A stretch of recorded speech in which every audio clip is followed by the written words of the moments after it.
Today, here in Scotland, I'm going to talk about Nikon's new 24-70 S 2.8 version 2. And I'll compare it with my beloved 24-120 f4.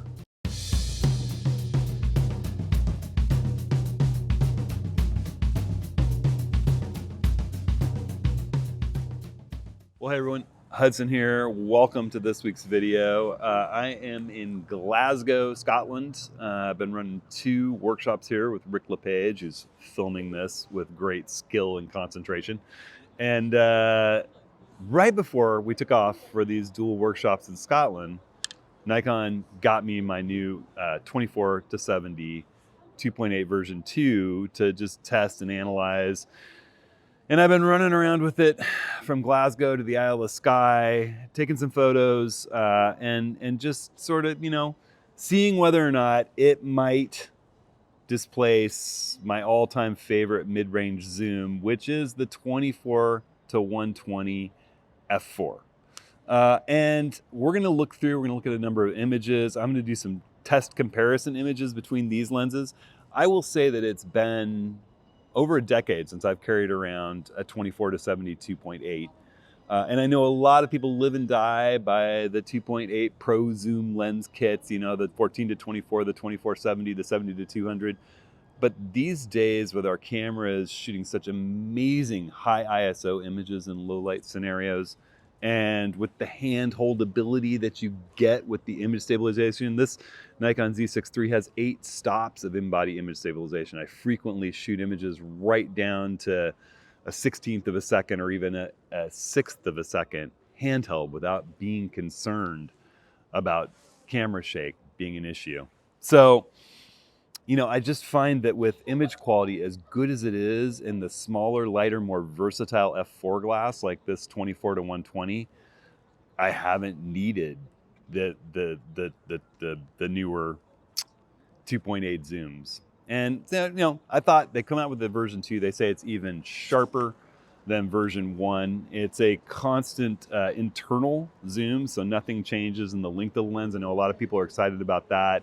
It comes with a really nice hood with a window for the first time to move your polarizer while you're working with a polarizer. For me, that doesn't work so well because I don't use 77mm polarizers. I have too many lenses that have a larger front element, and I don't want to own specialty filters for every single size glass I have, so I adapt at least to 82mm.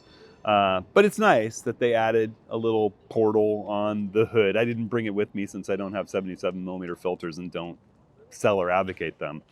I think the first thing I want to do before we talk about some of the physical characteristics and differences between these 2 lenses is actually look at some images from this lens and then look at some images that are comparative where I shot the same thing with both of these. And we'll talk a little bit about, my thoughts after looking at those images.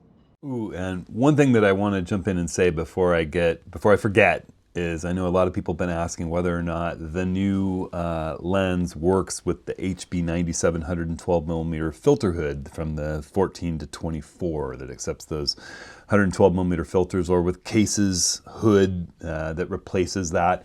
And the answer sadly is no. So the original 2.8 zooms all fit that hood, but not the new 24-70 2.8 S version 2. That one you're going to need a 77 to 112mm magnetic filter adapter. Not a big deal, but it is a bummer, that change.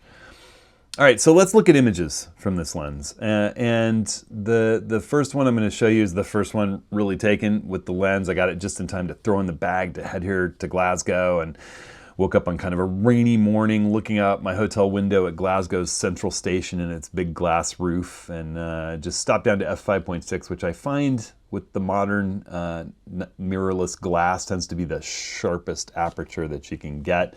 And I just went ahead and shot the roof line, and sure enough, through my hotel window, you can see there's some reflections and some wet glass. But even through a dirty hotel window, a nice sharp lens, as we would expect. All right. We got our workshop participants in town. One of the first things we did was went out to the University of Glasgow, this ancient, old, beautiful building, and went through it and went into one of the darkest areas in it. You can see I shot this at 2800 ISO, wide open 2.8, tenth of a second. You know, you have to worry about your subjects moving a little bit. Rick's head was probably moving just a little here.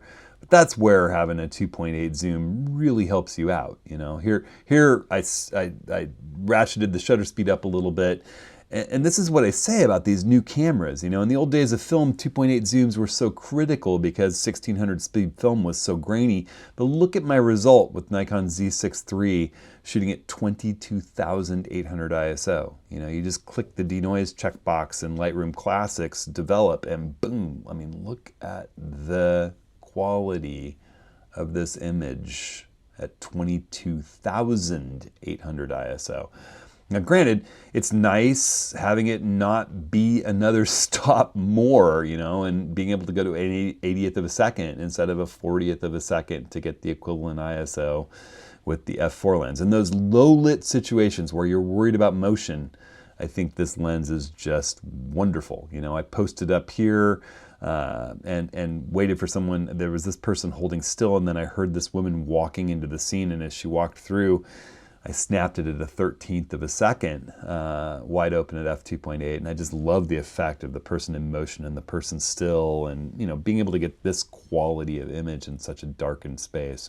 Or our dark hotel room, you know, here's Cheryl and Patrick chatting, and you can see it's 3600 ISO, f2.8, 30th of a second to freeze them nicely in their conversation.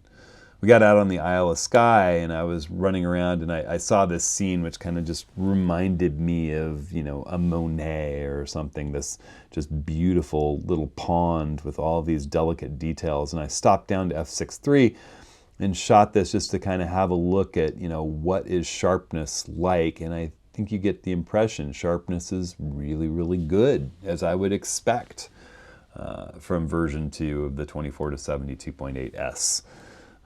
Out at the Castle Eilean de Non and the overlook, looking down over it on a beautiful foggy morning as the clouds and the mist rose. You know, stopping down to f11 to get the foreground bushes and still get acceptable sharpness on the castle.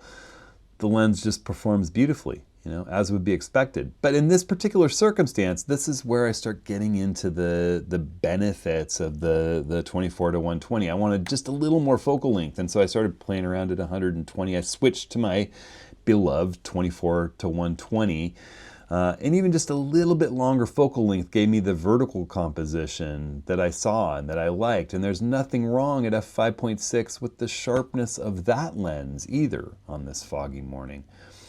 Here in the Fairy Glen, we had a really rainy, cloudy day. It was the same place where I photographed that little pond, and I had the 24-70, the new lens on my Z6 III, and I was running around, and I saw this scene that I thought was interesting with the little crazy hills of the Fairy Glen and the path and the fog lifting, a little light coming from the west towards sunset, But I looked at it and I thought it's a little complicated, and I threw the 24-120 on, and I found a composition that I felt was cleaner and had lines I liked better in this particular circumstance at 120 millimeters.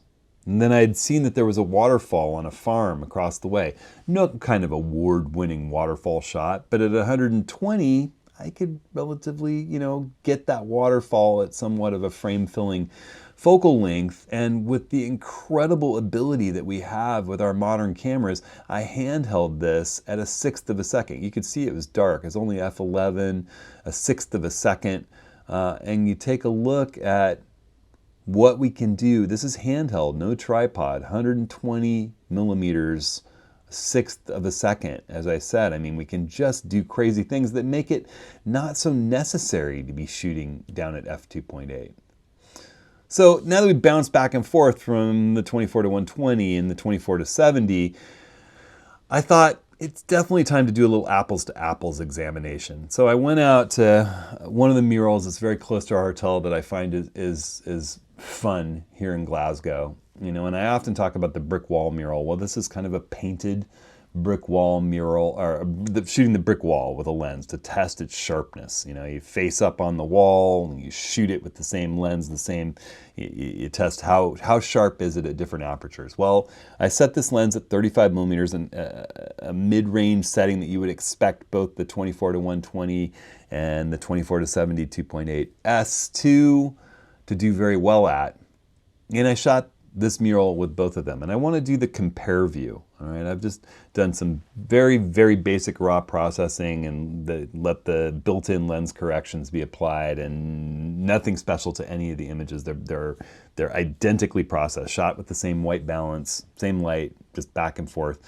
And I shot the new lens wide open at 2.8, and then I shot both lenses at f4, f5.6, and f8. You know, apertures you would expect to be at their sharpest, all right? And wide open again with both lenses, because f4 with the 24-120. So let's just go into compare view. I'm gonna just hit the C button to go into compare.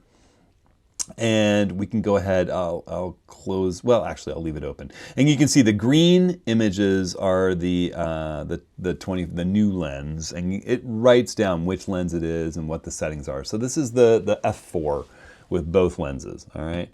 And we'll take a look, and what I found was that at f4, the new lens, the 24-70 2.8, it's maybe just a tiny bit sharper in the very corner, right? You see it, the very corner. I mean, not here, more in here, in the very, very far corner, you know, not even at the lower part of the image. They're pretty equivalent at f4.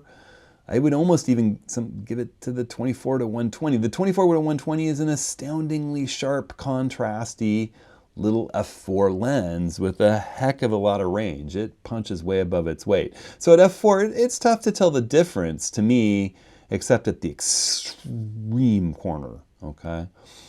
Now let's have a look at stopping down to f5.6 with both lenses. So again, we got the 24-120 on the right, we got the 24-70 on the left. We jump in here, zoom in, and look at apples to apples here. Again, I'd be hard-pressed if you flashed both these images up one after the other to say one's better than the other. I mean, you know, there might be just a smidge more contrast in the new lens.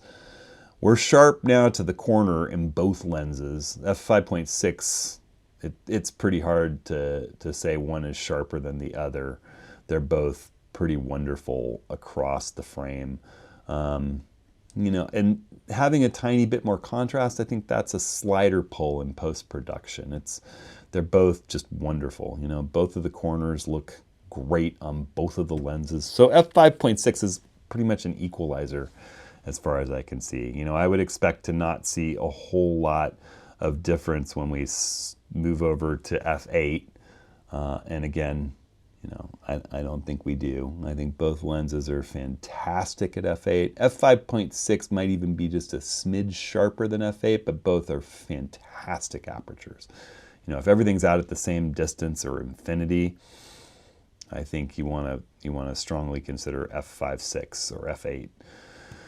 I thought, you know, let's shoot the 2.8 focal length on the new lens and compare it to the f4 focal length on the 24-120. So we got the 24-120 on the right again at f4. That's wide open for it.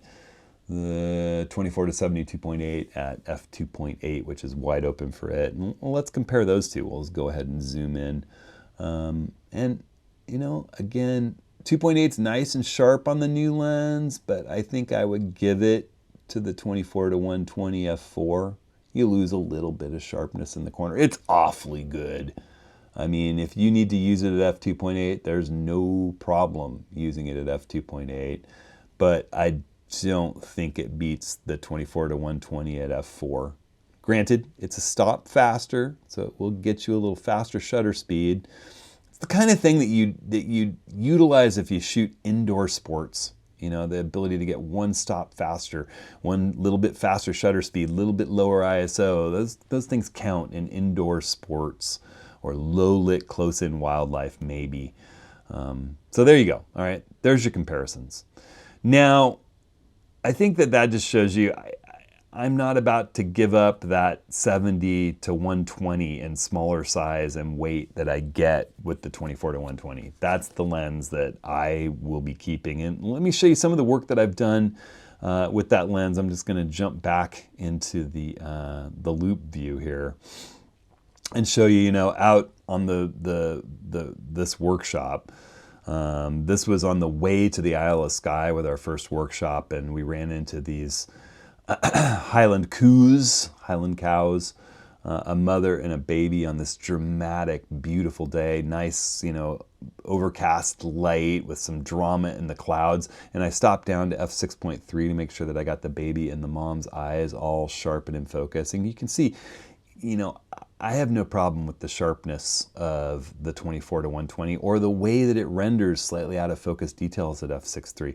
When the mother walked another direction and I photographed just the baby, I opened it wide up to f4 just to get more subject background separation. And I love the way that it renders out of focus details, that 24 to 120. And at f4, the center is plenty sharp. And then you can open it up right up to 24 millimeters and show the workshop crew having fun photographing the coos.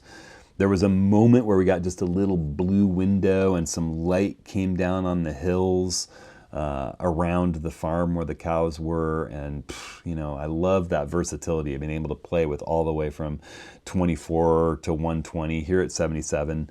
And then there was the morning that we hiked up to the Old Man of Store, this beautiful rock formation.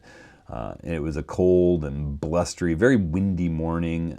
We had clouds blowing through. We were hoping for a little light to open up.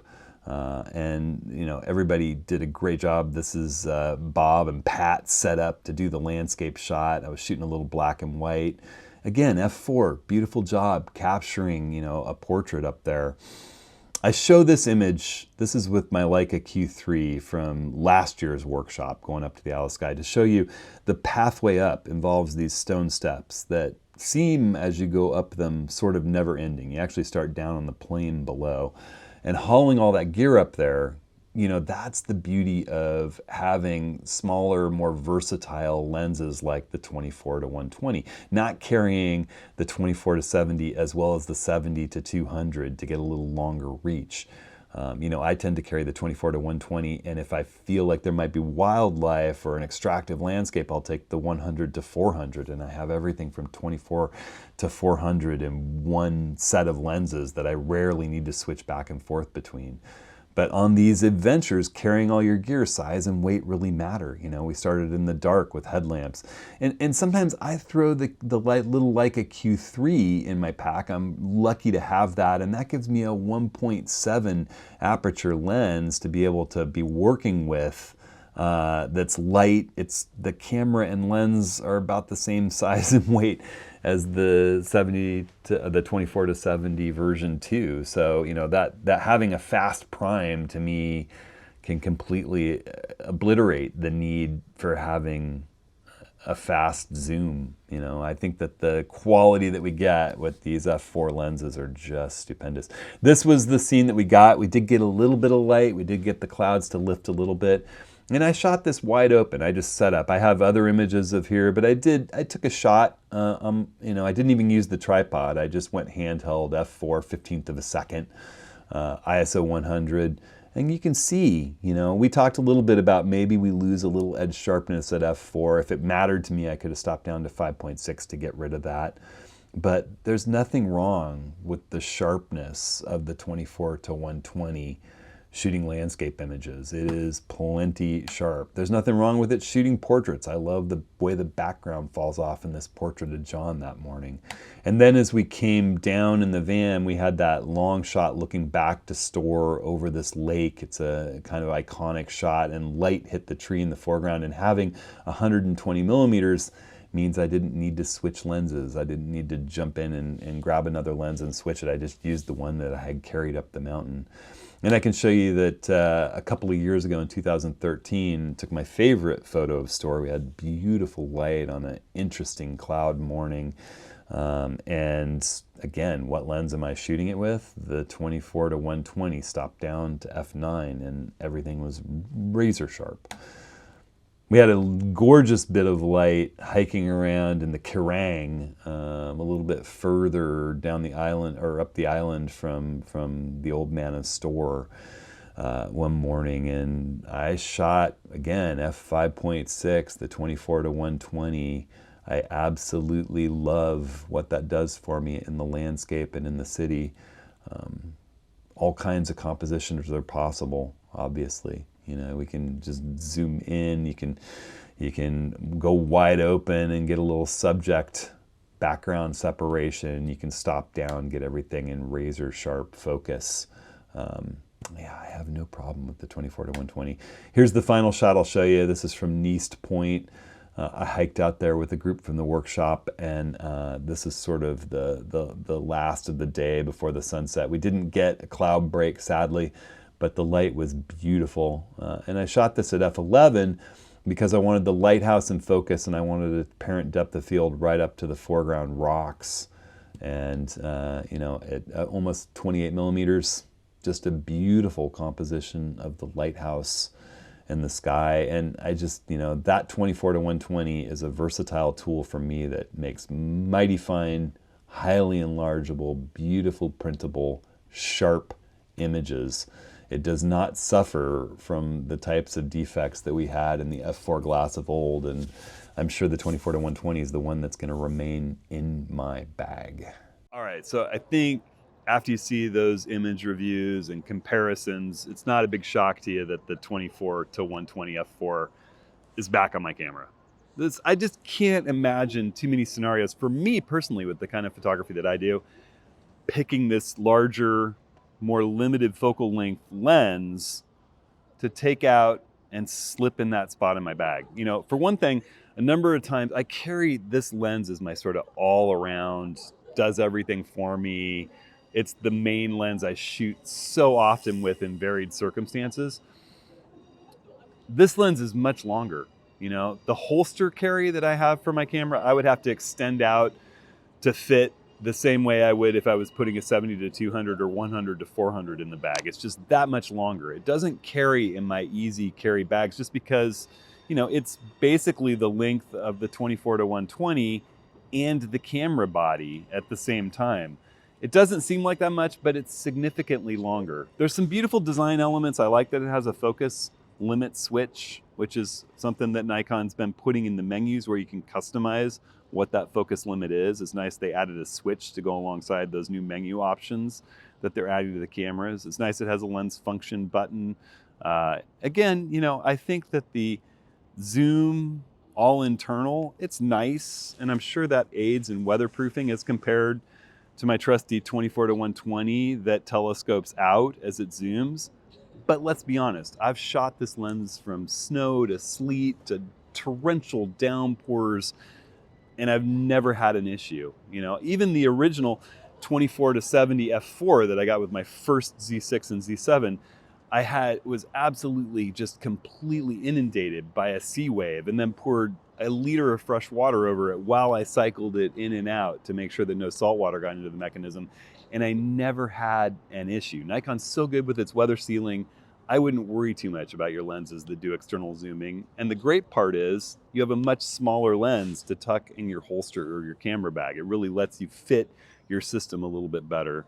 And for me, the ability to go all the way from 70 to 120 with this lens and the image quality that I get, even at f4, but stop down to f5.6, it's very difficult to distinguish the image quality difference between this new 2.8 version 2.